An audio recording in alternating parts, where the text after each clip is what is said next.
What's up, boys and girls? Hope you're doing all right. A piece of news that recently came down the pike is that BSG, the good dudes over at Escape from Tarkov, have decided to move on from Steam Audio. They're kind of phasing that out. Now, contrary to what some others out there may have you believe, I'm going to kind of offer an alternate take. Hopefully it's a bit more a sober and well-informed view of what I think's going on and why I don't think it's all doom and gloom. So we're going to go through a bunch of links together, and we'll just take a crack at it. Okay, let's see what we got. So recently, I was invited on to be a part of ScavTalk with Church and Gigabeef. So that's them, ScavTalk. Go ahead, and I'll put a link in the description and stuff. Go ahead and give that a listen. We talk about a lot of things. It goes on for a long time. We talk about recoil, tasks, a bunch of different things. And towards the tail end of that, I kind of talked about Steam Audio, and I got a little bit, carried away. So my apologies up front to Giga and to Church. I talked a little bit too much, but I hope it was interesting, and I hope it stirred some good discussion out in the ether. But there's been some feedback that's come in about that, and some questions, and maybe some kind of confusion that some people have. So I'm going to try my best to kind of dispel some of those maybe concerns and stuff, and just maybe offer some more detail about things. And if I still miss some things, let me know. All right, throw some stuff in the comments and let me know. So let's rock and roll, shall we? So first off, we're going to go way back in time. This will be back in time to like 4 years ago. This was March of 2018 is when I initially went on to good old Reddit and made a big post about, hey, that kind of helped put Steam Audio on the map, right?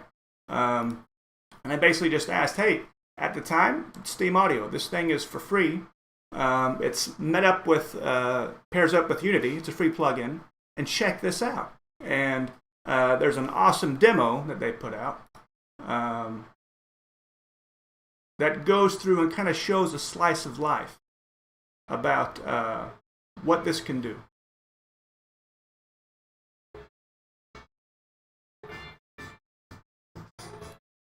Oh, sorry, my speakers. Let me fix my speakers here. That way we're not double broadcasting. There we go. Kind of like this, and it goes through. And it showed some pretty cool stuff, right? Of how the sound orients and kind of moves with the surroundings, and how it echoes and reverberates off things. And this is put on by these dudes right here, Lamp 8. They were some good guys. He actually reached out to me afterward. He saw a big bump in his the viewership on that video, and he told me, he was like, man, I was trying to find out where the heck are all these views coming from. And then he found my post, and we kind of corresponded back and forth together. He pulled me in, showed me a bunch of things he was working on, what he was doing, and he was a cool guy. He kind of filled me in on some of the updates since then, what was going on. So props to Lamp 8. You're a good dude in my book. Again, thanks for what you did and for talking back and forth. You're a cool guy. So thanks again. But that was that, right? 4 years ago. And the idea there was that, man, that sounded amazing. And it does. If you watch it again, it does sound really cool. Except it's a little bit too good to be true, right? When you start applying, so this is Steam Audio as like a full package. It comes in there's a bunch of different parts of Steam Audio. You can do full-blown Steam Audio with reflections and echoes and sound delays and all this fancy reverberation and occlusion and all this fancy stuff. And it also has an HRTF module, right? Part of it is just HRTF.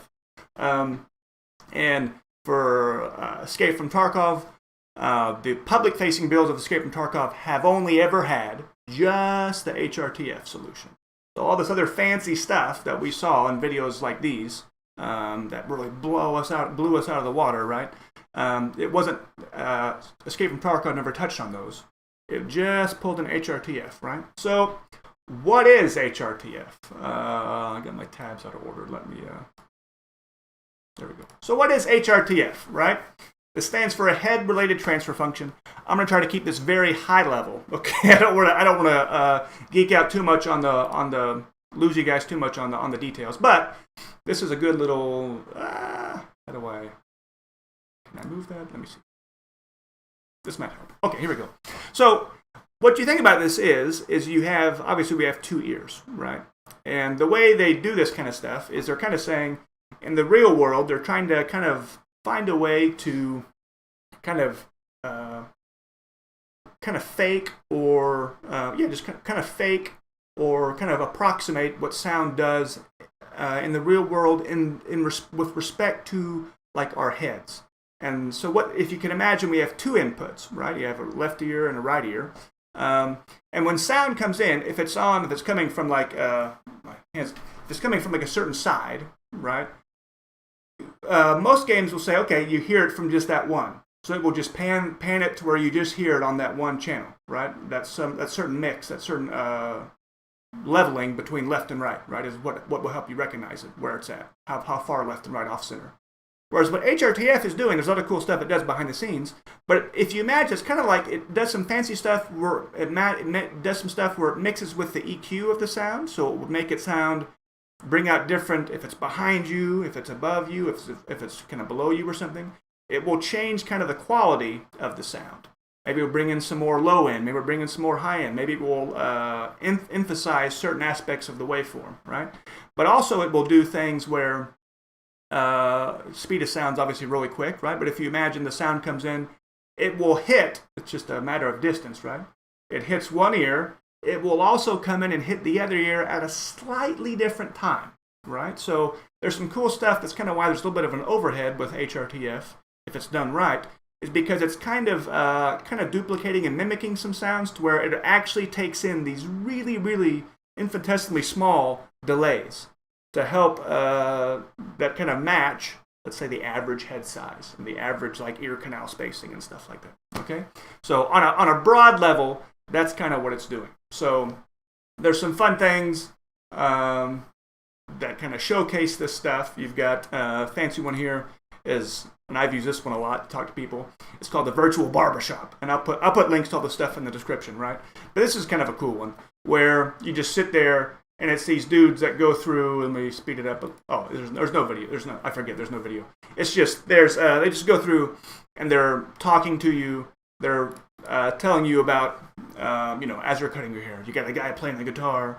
He's kind of walking behind you and around you like you do in a typical barber shop setup, right? And he's like kind of guiding you through things as he's trimming your ears, as he's putting the trimmers up, and going behind your head, above your head, stuff like this.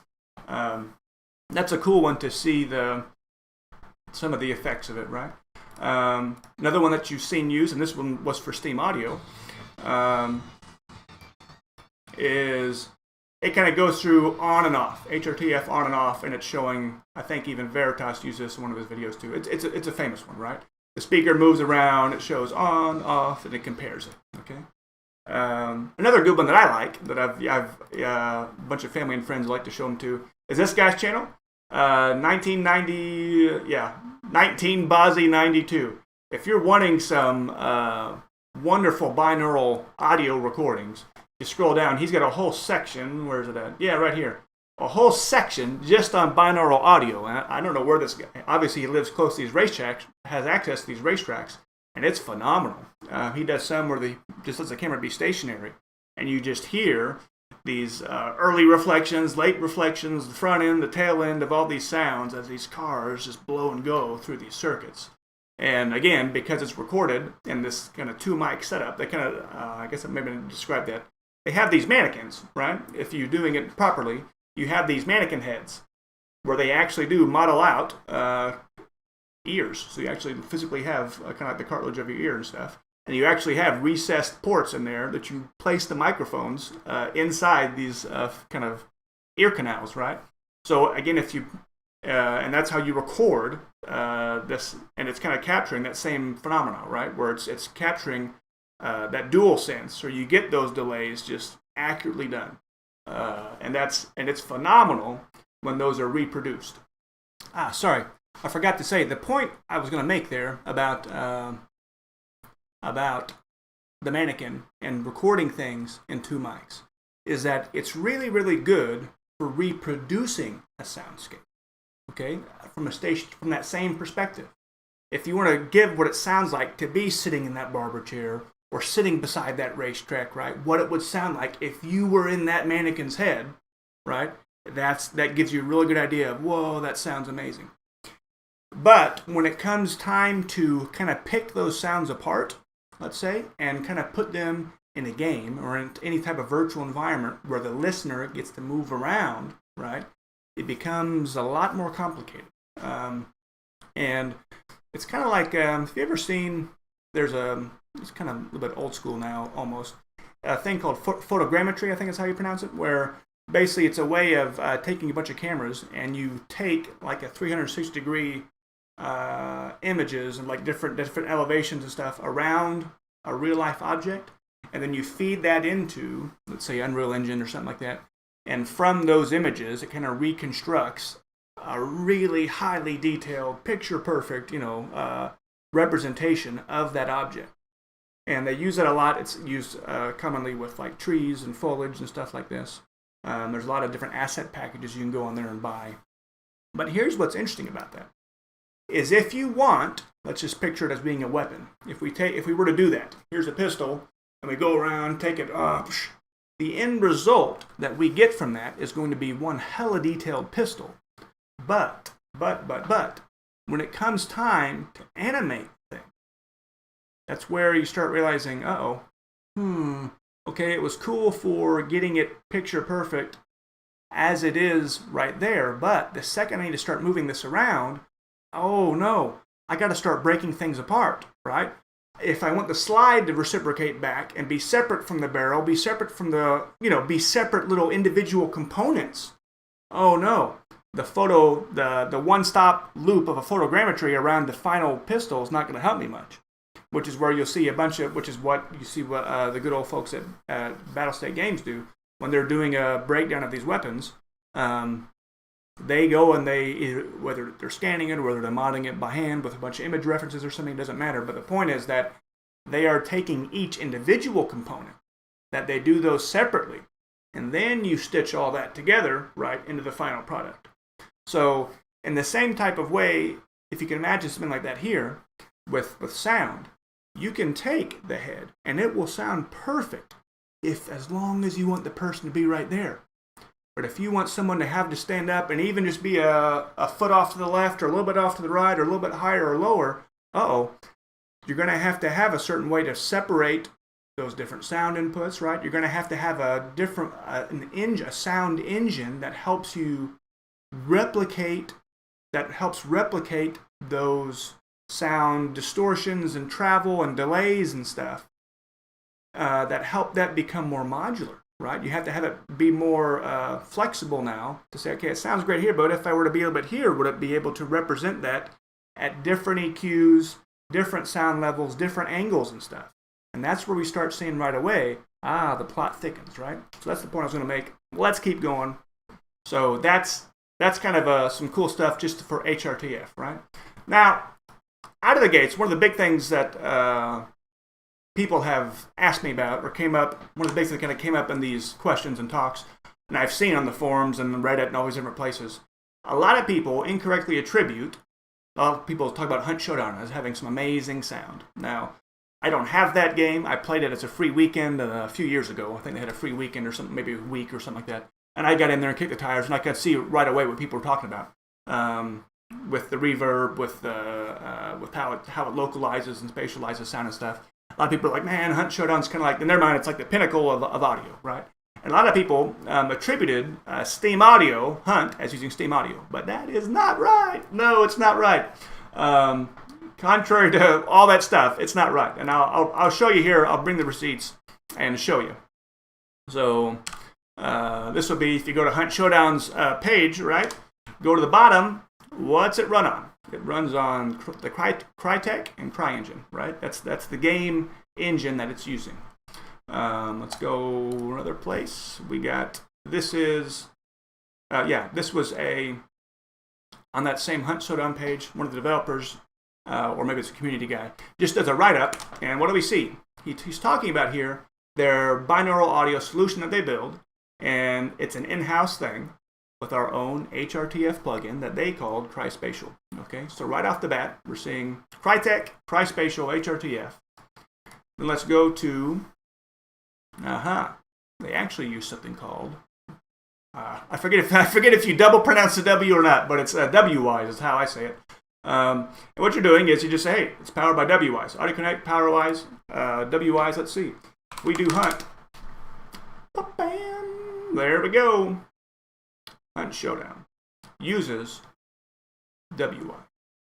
Now, what does that mean? That's important because if you go to Steam Audio's page, and you go to the bottom of that one too, what does it support? It supports software integration for Unity, Unreal Engine, C, Fmod, Wwise. They say coming soon, but more on that later, right? So right away, nope, not compatible. Does not use it. Okay, so let's get that out of our systems. It does not use it. Okay, so what does that mean? The good news is, I don't know, and there's lots of games out there, so there could be things I'm not aware of, obviously, but there are not many games that I'm aware of, at least, that use Steam Audio. I'm wanting at least the full-blown Steam Audio, maybe HRTF here and there, but even still, it's not a very common thing so far, right? Let's see what this next. Oh yeah, some other links. This was. Scoot this over. I'll put the link in here. It's around the 4-minute mark, I believe. This guy is showing. Do variations and export all these variations with render in place, or the Game Audio Connect feature directly into Wwise. Once we hit. Boom! AudioKinetic Wwise, right? So there's one of the head sound designer guys. He's talking about what they use. They use this cool. I imagine this is like a front end, like an organizer or something that they use. It's called what's it says, Nuendo or something like that. And it's kind of like where they source and tweak and all that kind of stuff, mix all of their sound with this thing. And he says that they use right there AudioKinetic Wwise, right? So I probably spent too long on that, but the point I'm trying to make on that is there are games that use that have really good audio, right? And they're not dependent upon Steam Audio, okay? So right there, I want us to kind of maybe breathe a sigh of maybe a bit of relief there that we don't have to have Steam Audio, okay? We'll look here in a little bit. I'll talk about the full package of Steam Audio, and again, how that when that came out, how it was so amazing and breathtaking, right? Like, whoa, that sounds so cool.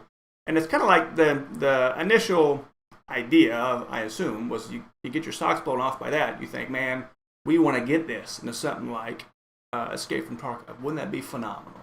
But it doesn't really work that well in practice.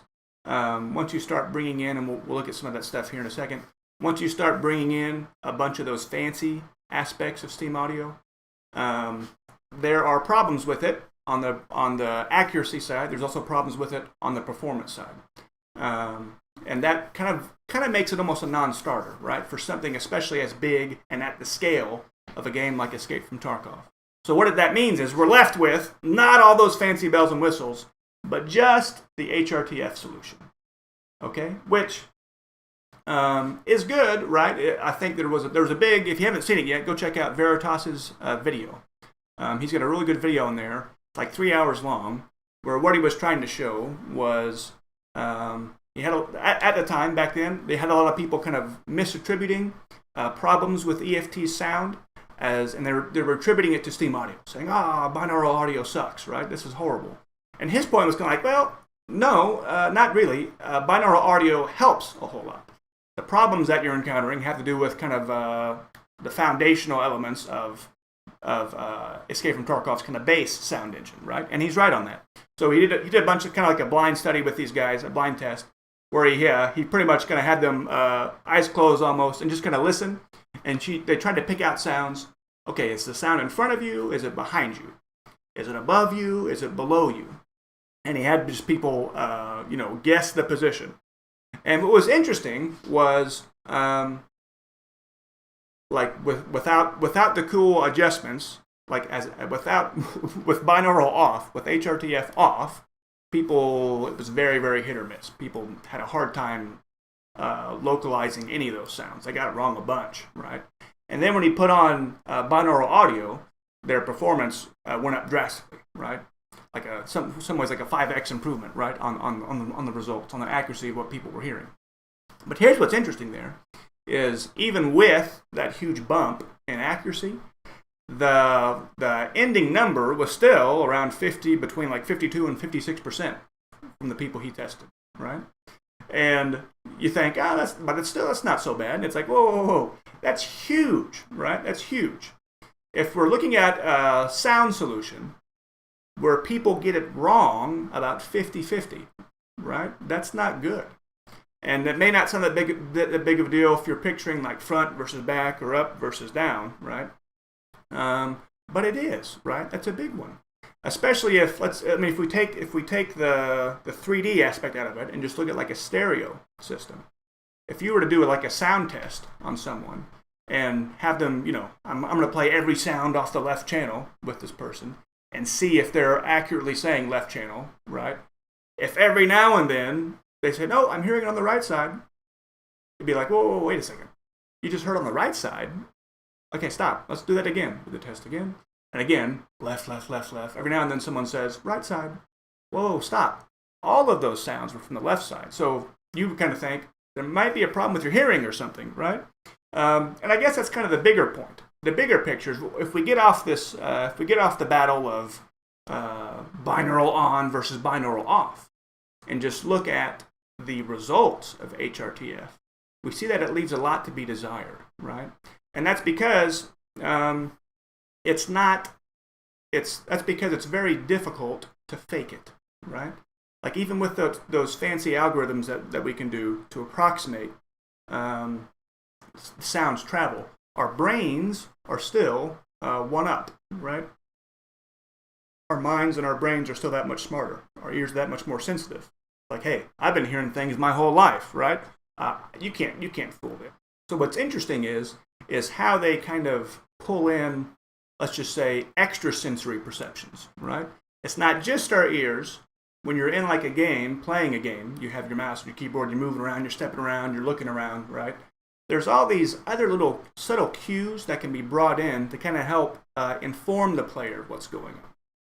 So again, if you take a 50-50, if you hear a sound that sounds, if it's a sound that you know, like a reload sound, right? It's a reload sound like an AK. Let's take an AK. If you've heard that AK reload sound 50 bajillion times, right? And you know it to a T, right? You know it like the back of your hand. If you hear a slightly different take on that sound, you're going to notice it, right? You're going to, hey, that's different. Now, go back to the 50-50.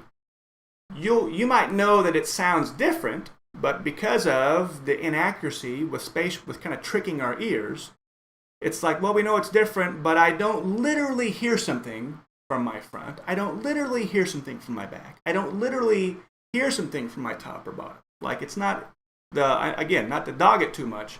HRTF tech is really cool, but it still leaves a lot to be desired, right? So our brains are still a little bit kind of foggy. It's like, something's different, but I'm not quite sure, right? So, and that's where it comes to like training. We have to train ourselves. So you picture just kind of cause and effect training.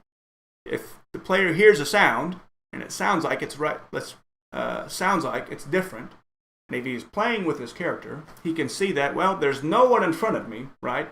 Gee, that must mean someone's behind me. They spin around. Oh, look, sure enough, there's the player that's behind me, right? Or they hear maybe a slightly different modification to the sound. They're thinking, well, I don't literally hear it above me, right? So they spin around. No one's behind me. No one's whatever. Oh, they look up. Aha. So that means he's a little bit above me, right? And in that same, if you picture that type of training, that's essentially what has to happen with video games today, is there's this subtle kind of, in the background, our mind is associating different EQs, different adjustments to where sounds are meant to be spatialized, right? Which all comes back to kind of consistency. So, again, go back to that. You have the reload sound that's consistent every time. And you can have those EQ adjustments, and your brain starts understanding what those kind of relate to. And as long as those are consistent, right, the one that's behind me, that's the adjustments it makes. I can always know it's behind me. Even though, if you were to take it in isolation and play some of these sounds, you wouldn't literally hear an isolated sound like that as literally coming above you or literally coming behind you, right? There's a, let me see if I can, getting slightly off topic. Let me see if I can, okay, getting slightly off topic. Let me see if I can pull up an illusion here.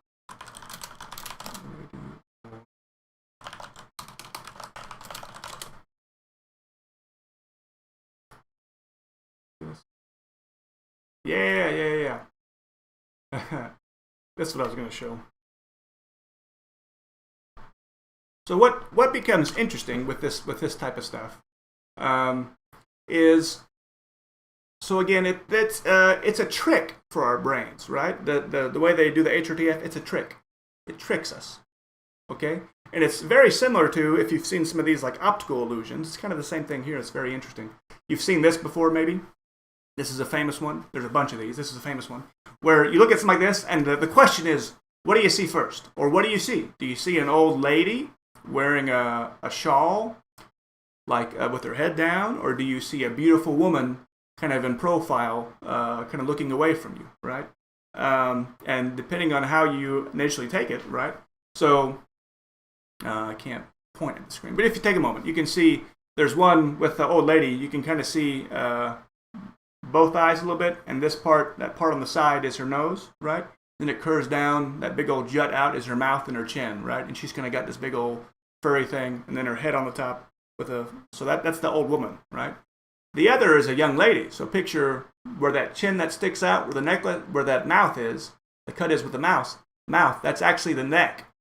And that cut where the mouth is the necklace. And that curve at the nose is not the nose, it's her jawline, right? So if you see how it goes up and there's kind of in her profile, there's her eyelashes and her nose sticking out. And that other one that looked like the old lady's eye, is actually the ear, right?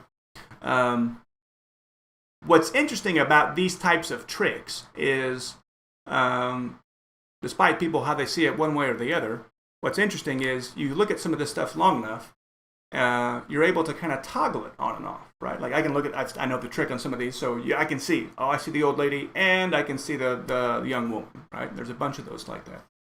And in the same type of way with the sound tricks, is as fancy as they are, believe it or not, if you were to play some of the stuff in isolation, like isolate a sound and don't, because what, I'm sorry, there's no way I can go and it just, everything just cascades. It's like a house of cards or dominoes, right? Well, the second I touch on one thing, it cascades into so much, it just bleeds into so many different things. I get pulled off, but it's kind of like, if you play stuff in isolation, one of the ways they can trick your brain, the way they do it, is with movement. So, again, think of the way they have a sound change, it's sound quality, right? And I have some more links here, we'll look at this here in a second. With the quality of a sound, as these sounds are panning and morphing and changing and these different qualities come in with the sound, right? That's when you notice the differences. And again, if they prime you to say, hey, this is in front of you, this is me going behind you, right? Your brain is, again, learning that, oh, that means behind me. Oh, I do hear it behind me, right? But you really don't. If you were to take some of those sounds, just not in movement, but just a sound by itself, right? And then play that to someone who doesn't know what the heck's going on, there's a good chance, kind of like a 50-50, some would see the old lady, some would see the beautiful woman, right? The young woman. Same thing there. Some would hear it as being just a normal sound. Some might understand, oh, I kind of feel tricked, right? I feel like it's maybe behind me a little bit. It's still more or less kind of a 50-50. Look at the draw, right? A coin flip. And that's what's interesting with some of these demos. Like the one I showed earlier, the Steam Audio one with the speaker that kind of shifts around. What's interesting about that one for sure is, and then you can probably do this yourself, is if you play that with your eyes closed, and like try not to watch it. Don't understand the timestamps and what's going on. Try to see it with fresh ears, right? If you close your eyes and listen to it, can hear, you can hear kind of the washing and the distortions and all as things kind of go up or down or whatever, all these different shifts they do. You can maybe get a sense that something is higher or lower, right? But what's funny is if you do that with your eyes closed as a blind study, right? Every now and then you kind of think, oh, that definitely sounds like it's in front of me and up high. And you pause it and open your eyes and check. At least for me, I've done this for me and my wife and a few of the buddies I've done it with. They get it wrong quite a bit. You think, oh, that's for sure there. And you open your eyes and check. Oh, okay, weird. That was actually supposed to be low and behind, and a little bit behind me. Interesting. Play it again, right? At different, just kind of scroll to get a random thing. And do it again, And you'll see, again, kind of the same thing what I'm trying to say is you can kind of get to where you can start seeing through the illusion, right? When you get away from the panning, the way sounds are moving around you, and you start kind of disassociating yourself from that a little bit and look at it more objectively, you kind of start breaking the fourth wall, right? You start spoiling the illusion. The magic trick is gone, right? You see that, aha, it actually is just to my left and right. It actually is. You kind of can break that illusion in some way, right? Okay, I'm in typical fashion. I'm getting a little bit off track. Let's keep going with my links, shall we? Shall we? Let's see what was next. We did Steam Audio. We did this. Yeah, this is some of the. So one of the things that I talked about, and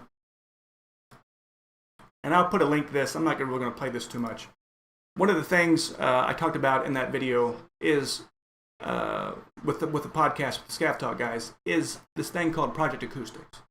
And what I want to show this here, a lot of people had some questions about what I meant or some misunderstandings of what I meant when I talked about the ball pit and the balls being spread out. And some people were saying, oh, that makes sense. That's why I hear sounds behind me, or that's why I hear sounds whatever in Tarkov. And it's like, okay, no, that's something different. Okay, so I was going to try to use some of this to show what's going on. Let me play this for just a second. I timestamped it.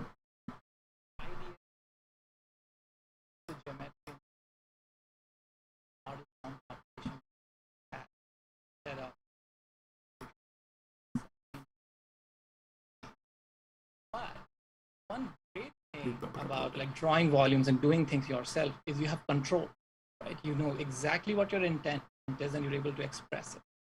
So the danger is if you automate it with physics, you lose that control. So one thing that's this is a little over. That's this an is axiom. Way technical. Just hold on a second. You should not lose control. You should be able to either modify the acoustics we're rendering, basically, which is the audio designer, to control it, to even override it, but always to have the sound designer in the driver's seat and just first of all, reduce their headaches of maintaining all this manual stuff and give them more finer grained acoustics to work with than volumes can ever get you. This is developer. So that's the high level. Don't worry if you're lost. Now let's get into some of the internals, what we do and what makes it different. And Kyle, if you could share your screen, then I can talk to it. So what we do is we actually model how sound waves propagate in real life, and a big portion of that is what's called diffraction. So if you can see in this simulation at the bottom, these sound waves are like ripples in a pond rather than being rays of light. Right? That's a crucial difference for audio. And this mirrors real life, by the way. Our senses are very clever. So we have two long-range senses, vision and audio, right? Vision is very high precision in direction, right? It's arc seconds of resolution. But audio is much lower resolution. But the thing is, audio is first of all 360, and you can hear around corners. Right? So any audio propagation system, those are the salient things it's looking for, because you can hear these effects. You can hear sound getting occluded around. Okay, so not to interrupt in too much, but what the big takeaway here that I get from something like this, and this is in my research and studies of this stuff, is computationally what's going on behind the scenes to get audio to work realistically or to react properly to an environment. The big takeaway here, what he's trying to kind of touch on a little bit, is that audio computation, believe it or not, is actually way more difficult than light, because light just has points of entry just straight to our eyes. Either it's there or it's not. Now there's some fancy stuff you can do with ray tracing. Obviously, I don't think he was bringing in ray tracing to this. Ray tracing is trying to bring some of if the light source is outside of the camera, but still within the scene. How that's done in a real-time way. That's kind of similar to what's going on if you think ray tracing to light. That's kind of what's going on if you think of ray tracing to audio. And again, once this thing gets done, you'll see what I'm talking about. Try to bear with me a little bit. Let's keep going. Around a corner, sounds coming through doorways. Like, think about how we navigate in real life. You hear a sound coming through a door, and you're like, okay, that's the general direction I should walk into to get to whatever's making the sound. Then you proceed in that direction, and then maybe you start seeing the thing, and then you're like, there it is, right? That's how we navigate in real life, and that's mirrored in games. So my point is that this is accuracy not for its own sake, but because this sort of diffraction modeling all these waves propagating through the scene, give you these really important and immersive cues in a game world. And that's where we start from, right? So in this sense, it's not the same as light baking because we're doing wave propagation modeling. This is taking longer than I thought it would. I'm sorry, I didn't realize it's this long of a clip. Rays that would be just completely obstructed by something and cast sharp shadows. It doesn't sound good for. Bear with me. If you're bored, skip to the next timestamp I put down. This is also partly the reason we bake. I don't think it goes. Because Here we go. This is very compute intensive. So. Okay, sorry. This is what I was trying to get to. Baking. I mentioned in the podcast about baking. Some people had some questions about that. We're not talking about cookies or muffins. We're talking about computing overhead in advance. So let me back it up just a sec. This is where I was trying to get to. Hold on. Let's listen to it again. It doesn't sound good for audio. And this is also partly the reason we bake, because this is very compute intensive. So what you're seeing here is one of the simulations we do. We do thousands of these, and these are 3D volumes. We're looking at a slice, right? So we need to do a bunch of these, and to control CPU costs, we just offload this to a baking step, right? So that's one of the reasons. Like, audio needs this detailed physics of wave physics, so we have to offload it to keep the CPU usage in check. But over time, we're adding dynamics. Okay. And that's, I'll just say right there, thanks for following if you stayed that long. That video goes on. It's a fascinating video. There's parts later on. So there's a demo out there. You can actually fire it up yourself. It's not that hard to install. I've done it a couple times. There's a live demo they put out there on Unreal Engine. I think it's on 4. I think it's on the 4. I'm not sure. Oh, it's on 5. It says right there. It's UE5. And you can go in there and download it, get the kind of the dev kit, go in there, get this free from the store, and you can actually fire up the level they're playing with here, and you can do it yourself and mess around with it. To get Project Acoustic. So you can go in here and hear it. It's phenomenal. Let me see if I can get where they're showing. I'm almost off this video. Sorry.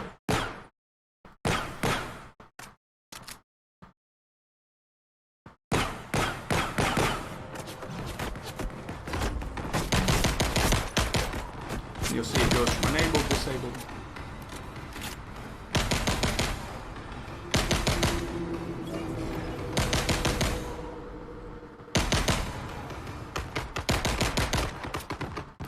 You see how when it's disabled, things are much more immediate.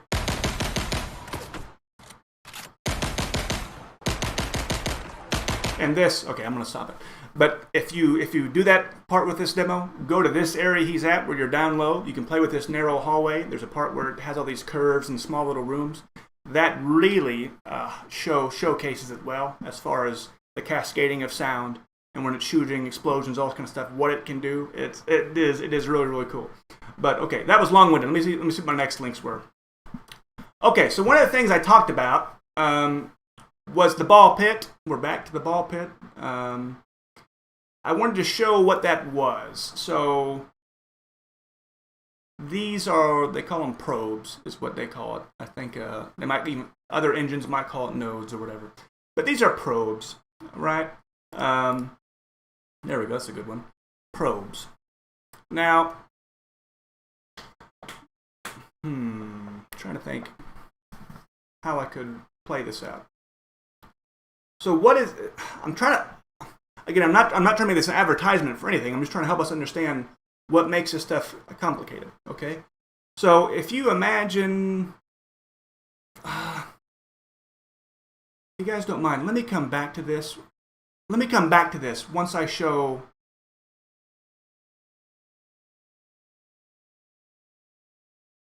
Let me show it in real time first, and then I'll come back to this, and this will make more sense. And I'm going to scoot this back here just so I don't forget, okay? Here we go. These are, so it's about sound propagation and stuff. These are a lot of the fancy things that it was originally called Project Triton. It's now called Project Acoustics, but anyway, same tech. More refined and advanced, made some modifications and stuff. But here we go. All the different things it computes. The delay time, the initial loudness, the decay time of sounds, which is kind of the tail end of sounds. The delay of reflections. Reflections above, reflections below, reflections to the right, reflections to the left, right, from the top and the bottom. All these fancy things, right? And you'll see kind of what this is. You hear me talk about portals a lot. Portals is just a fancy way. It's a mapping term, at least from what I'm familiar with. It's a mapping term. It also comes with, a portal is like any type of thing. Again, think of like a hole or something, a doorway or something. So this would be a portal, and something has to go through something. So obstruction, portaling, occlusion's a big one. And we'll see here in a second of something like this in real time, what this means. But you'll see, what I want you to see here is just from a single sound source, how many different things are computed from just a single sound source, right? It's not just your standard thing that you see in normal games or sound engines where it's just one little ray, one little direction that we hear a lot, right? This is a lot more intensive, okay? Reverberance, blah, blah, blah, decay time, which is like bigger rooms versus smaller rooms. There's other animation again, right? So it's really cool stuff. And again, I'm not advertising Project Acoustics. I'm just trying to get you guys an idea of what's going on. Why sound is difficult to do. So here's part of what it's doing. What makes Project Acoustics so fancy? I heard me use a term in that podcast where I call voxelizing the environment. Sounds fancy. Voxels are just another way of doing graphics. Rather than meshes, you got voxels, right? There's some other old school games, think like Delta Force or Delta Point? I forget what it's called. There's some old school games, maybe from like late 90s, that played with this voxelization tech. There's a lot of cool things you can do with it from a physics standpoint, but it looks very different from traditional games. It's a little clunky because of how things are oriented. They kind of have like a stuck at 90 degree type thing. So it looks ends up looking kind of like a Minecraft deal. But anyway, what it's doing is it goes through and it makes this kind of like a rough guess by doing everything in these big old chunky blocks. It's kind of taking out some of the detail to make it easier to compute, right? So it voxelizes the map. You don't have to do anything. You just say, here's the map I'm using, and it goes through, kind of voxelizes everything so it can compute all this stuff, right? Then it goes through and computes it. Blah, blah, blah, blah, blah. And what's interesting is, okay, so I talked about AudioKinetic having something called Reflect. They have one that they're doing now. Kind of still, I don't have a link here. It's I think it's like a 3 or 4 part discussion video they did, like on a Zoom call or something like that, where the designers and developers and stuff got together to showcase the tech together. And again, these are like maybe 2-3 hours a piece, 4-part deal. So let's say 12 hours altogether. A lot of stuff. Believe it or not, I've spent time and watched it. A little bit may have gone like 2.5x on some of that stuff, right? Thank goodness you can speed things up. But just to see what they're talking about, what's going on. There's a lot going on. The point here is that they're, first off, check this out. Pricing for games. This is not free. Okay? It's not free. You're paying a lot for this. It is compatible with a bunch of things, but it's not free. Okay? Now, when you say it's not free, it becomes a paid product. Maybe your support level's different. Maybe your interaction with the development team's different. Maybe their way of bringing things in and kind of working alongside you to fix certain things. Maybe because you're a paying customer, right? They might have more of an incentive to do that. So one of the things I brainstormed about back on that last Friday, But I think I wouldn't be surprised if one of the reasons that BSG is moving on from Steam Audio is because they haven't been able to make, Steam Audio devs haven't been able to make headway on some glitches and bugs that BSG needs to have addressed in order for it to be kind of a rock solid, stable part of EFT sound engine.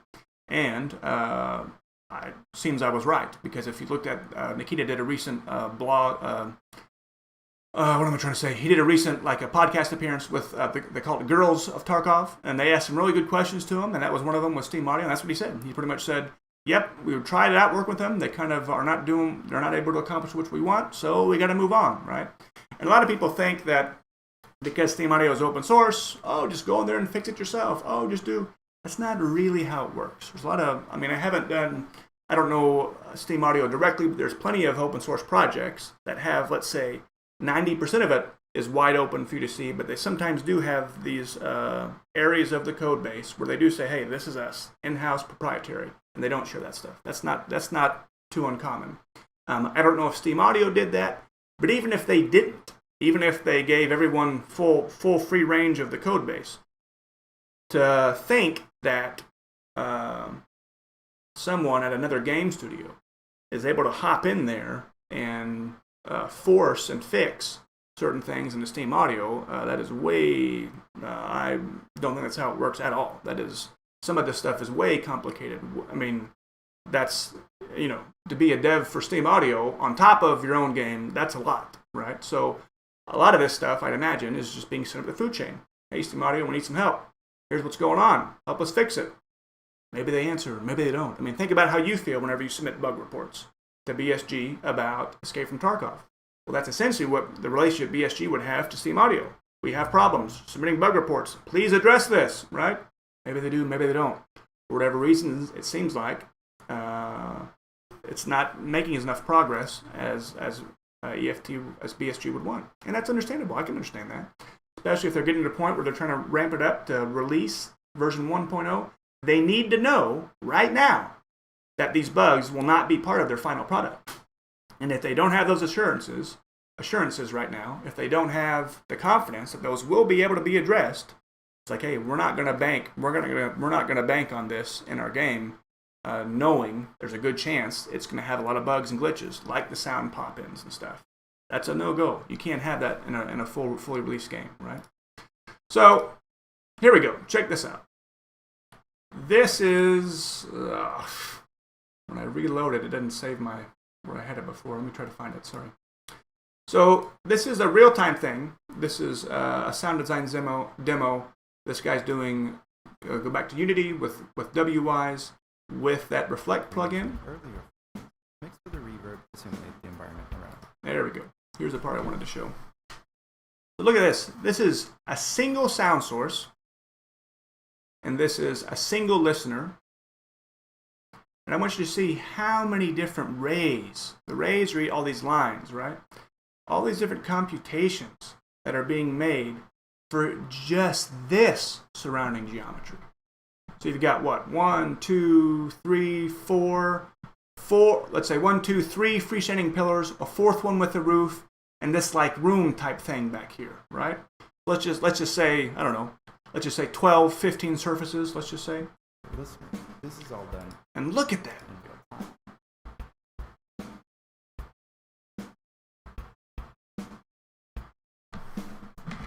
So we can, for example, hear the direct signal and clearly distinguish the reflections coming from the geometry as it's bouncing around while we're changing the listener's rotation.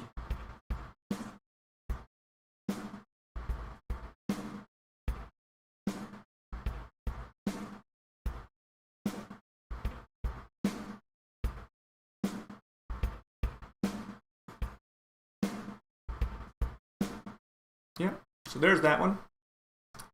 So what I had next. Due to the high load of game aspects. Yeah, this is another guy doing the same thing. It's a little bit older video, I think. Yeah. Using the AK surface reflector. I decided to break the map down into additive scenes that could be loaded using triggers. The problem I encountered, however. Let me try to find. Sorry, again, I lost my timestamp here. Yeah, there we go.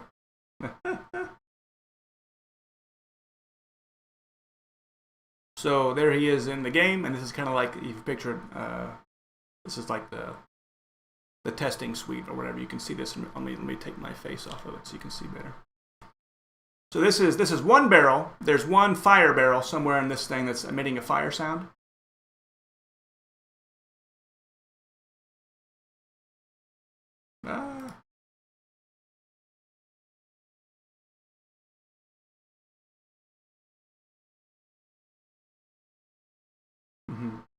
And again, the point I'm trying to make here is just look at how much is going on behind the scenes. It's a lot, right?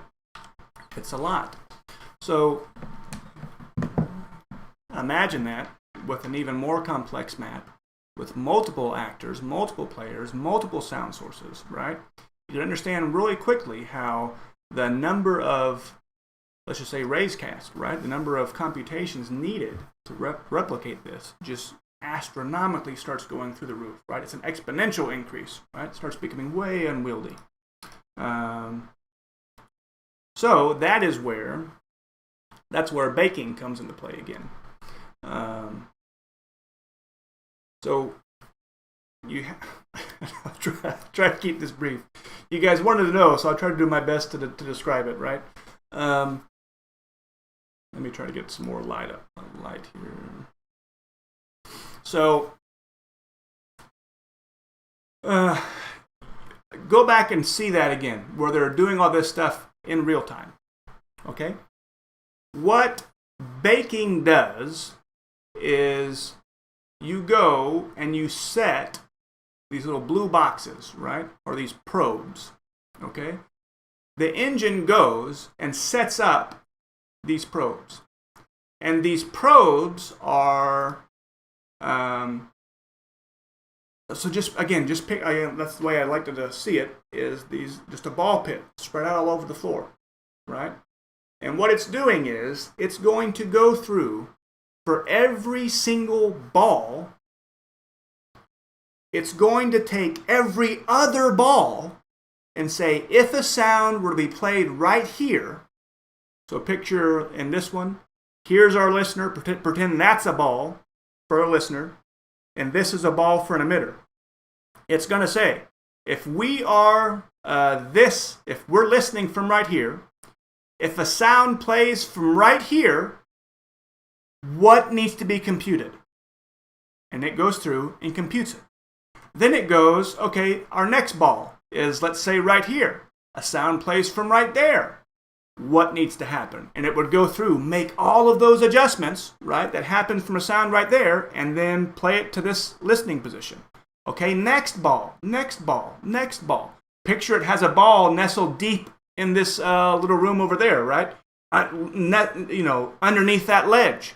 Okay, if a sound plays from right there, what would compute to make it come all the way back to that listener, right? So you can imagine how this becomes a ton of calculations, right? So it goes through every single possible iteration. Listening from here, sound, sound, sound, sound. Every single ball within that, you set up a radius. So you picture how far away do you want us to compute? It can't be infinite, right? You couldn't say, again, picture a map like Shoreline. Okay, from spawn in the lower left corner all the way up to the top right corner. You don't need that many, right? Because you're literally not going to be able to hear anything from that far of a distance. So again, you think about how you tune this, you're kind of saying, what is the kind of the auditory range for sounds, right? What's the maximum range? And that's kind of how you start setting that. But even still, a lot of people that develop with this, with their project acoustics or work with like baking, what they'll do is you can also set the density of the balls. So you say, do you want balls really close together? If you picture something with lots and lots of detail, lots of clutter, lots of different angles and edges and stuff, you're going to need a lot more balls spaced around to capture all those nuances, right? Whereas if you're looking at an open parking lot with a lot of flat terrain or something, you don't need that many, you don't need it that dense because not much changes from point A to point B. You know what I mean? It's still flat ground, still maybe a few undulations here and there, but hey, we don't need it that complex, right? So that's kind of the idea. So that's what baking is. But I want you guys to understand, baking has nothing to do with HRTF, right? HRTF, when it's pulled into sound propagation, those two play off each other really well, right? But the balls and the baking for EFT as we know it today is not an issue. It's not a thing, right? So simply talk about, it makes sense. The ghost, when I hear a phantom noise behind me or I hear my character, that's not related to this. This is something different, okay? So that's kind of it, which I know there's kind of a little bit of a rehash of what I talked about on the podcast. But I hope this kind of gave you a little bit more insight as to what's going on, and just to appreciate maybe a little bit of what's happening and what could be happening. Sound is insanely complicated, and most games do not do any type of a sound propagation modeling. All these fancy computations that, hey, we don't have the overhead for that, we just don't care. Our players, our gamers, are happy enough with just kind of a dumb sound engine, right? All we want, the sound, and this is where, so some people are asking, like, what's used? Okay, so you have Fmod is a big one, and Wwise. Those are two big ones, right? And these are again, ways of kind of programmatically informing the game engine what it needs to do for sounds. Because that's one of the funnest things about programming, anything development-wise, is computers are dumb. They are dumb as a rock, right? Part of the difficulty of programming and doing any type of especially games, is you have to inform the tools you're using everything. What does this mean? What does that mean? It doesn't know anything, right? And some of these plugins, some of these frameworks and stuff, obviously can help kind of give you a leg up. They start with a certain base understanding, right? But you do have to spend a lot of time massaging certain things and fixing certain things. And that's where I've seen, even with Project Acoustics, as being like, it'd be amazing, one-stop shop. Even there, it's not a one-stop. Often it's not a one-stop shop because of the distances. So go back to our shoreline example. Unless, or even like what we see in these things that I showed here,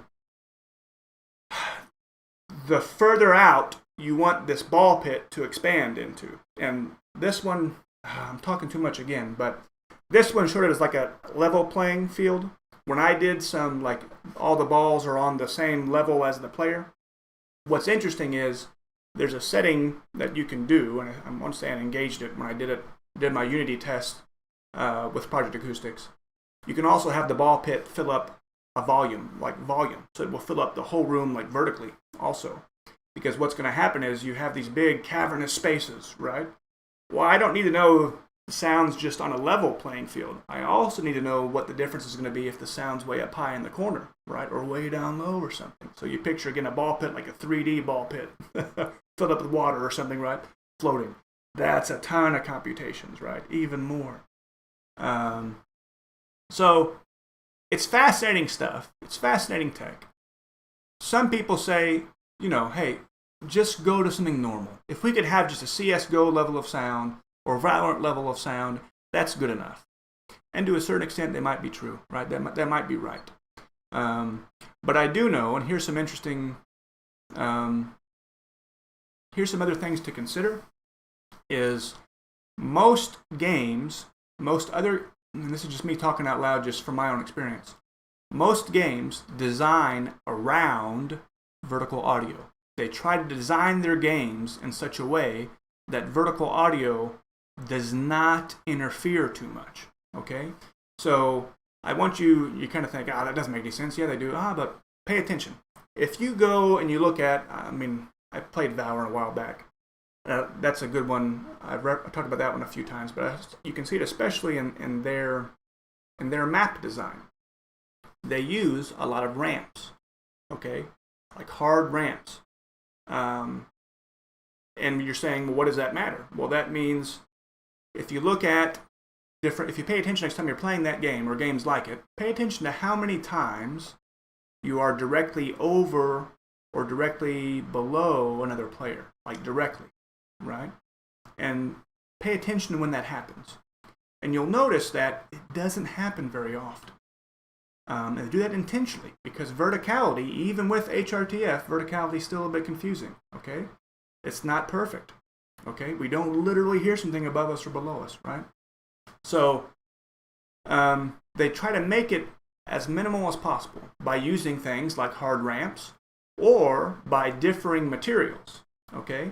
So I've seen it, I'm trying to think, the maps, maybe I'm trying to remember. There are certain, what they'll do is the different materials. So you'll know that, hey, I'm walking on concrete, let's just say. The thing above me is a catwalk, a metal catwalk. So I know right off the bat, if I hear something that sounds like it's in front of me, right? A, visual check. It's not in front of me. B, it's a different material. It's metal clanking around. Ah, that's the catwalk I just saw.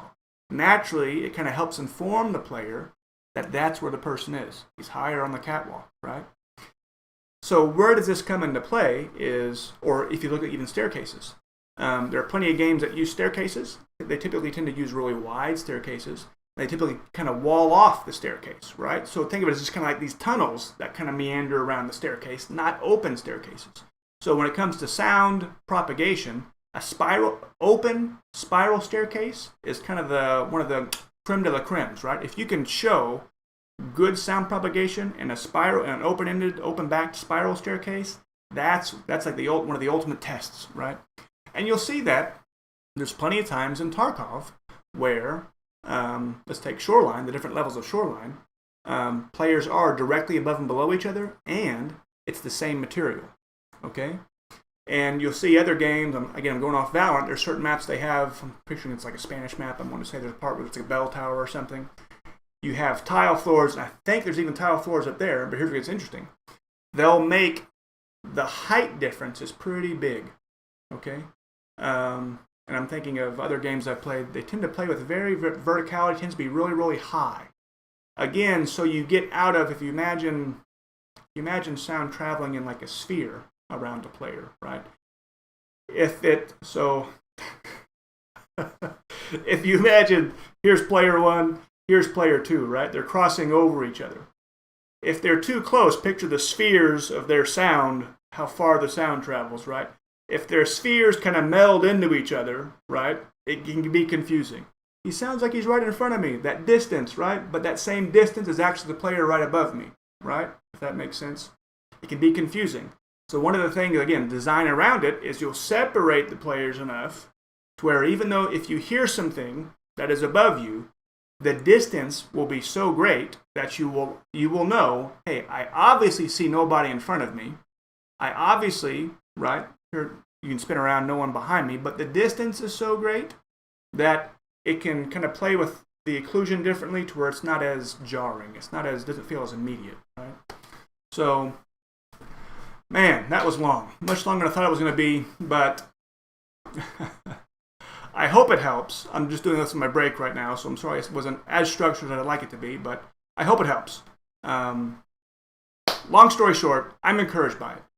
BSG is the same crew that listened to us when we said Steam Audio, try it out, and they did. The same company that listened to us then is the same company that we have right now, who is saying, hey, we're listening to you again. What is consistently the number one issue that we complain about? Sound, right? What is probably the one of the top things they are exploring and trying to fix behind the scenes? Sound. Especially given that they're playing with more complex maps, like streets, right? Lots of levels, lots of potential interferences of all these types of zones that I was just talking about, right? And you can see, maybe they're understanding that, wow, this falls flat on its face. We don't know how to fix it yet. Steam Audio is not able to make any headway. We got to look at other things, and we got to do it now rather than later because we need to have some time to kick the tires into stuff. Maybe we try option B. Maybe it works, maybe it doesn't. If it doesn't, we need time to shop around, find something else, try option C, right? So what I'm trying to say is try to be a little bit understanding, be sympathetic with them, empathize with them, realize that sound is a huge thing. Most games design around it. EFT, due to its realistic, let's just say believable, plausible, based off real world map designs and locations, right? they don't have that luxury, right? Maybe if they go back in time, they'd maybe make some different decisions, but they haven't, okay? They're dealing with environments and scenes that are very complex. Compare it to this scene here. Lots of, look at how straight these edges are. Straight, clean edges, right? Look at doorways in EFT, look at ledges and stuff. You'll see they're so detailed. They'll have little parts of it that are chewed out. They'll have doorways that are somewhat slanted. They'll have things that are windows shut out. All this kind of stuff makes it very, very complex, right? So, thanks for watching. Appreciate you tuning in. If you have any more questions, feel free to ask. But I'll be happy to go through them again. Try my best. But thanks for watching. Take care, you guys. And like, subscribe, blah, blah, blah, all that kind of stuff. Catch you next time. Adios.